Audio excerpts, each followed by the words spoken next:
తర్వాత ఏమన్నారు, greater Hyderabad is the capital of Telangana.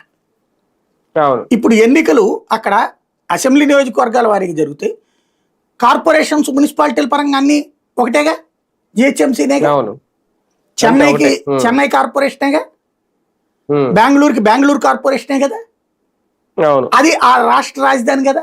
మనకి Velagapudi panchayat, Tadepalli panchayat, Undavalli panchayat, Mangalagiri municipality, Bezawada corporation, Guntur corporation, ఇవన్నీ ప్రస్తుతం ఇంకా పదవీ కాలాలు నడుస్తున్నాయిగా. చేశారా పోనీ ఇవన్నిటి విలీనం చేస్తే ఆటోమేటిక్గా వీటి పదవీ కాలం రద్దు అయిపోతుంది కదా.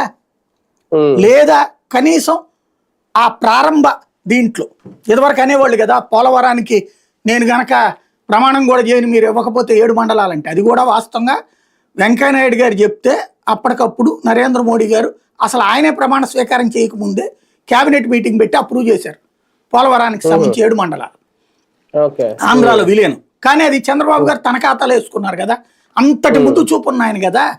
మరి అంతటి ముందు చూపు ఉన్నటువంటి ఆయన అమరావతికి సంబంధించి ఎందుకని 2018 లోపు అది డిసైడ్ చేయలేదు, 19 లోపు లేదు, మొన్న 2వ తారీఖు అప్పుడు చేస్తే ఏం చేయాలి, హైదరాబాద్ మీద మా హక్కును వదులుకుంటున్నాం, రాజధాని హక్కుని, మాకు అమరావతి రాజధాని అని ఏమైనా చేశారా, అదేమన్నా కేంద్రం గెజిట్ చేసిందా, చెయ్యాలంటే ఇక్కడ ఏదో జ్యూరిస్డిక్షన్ ఉండాలిగా.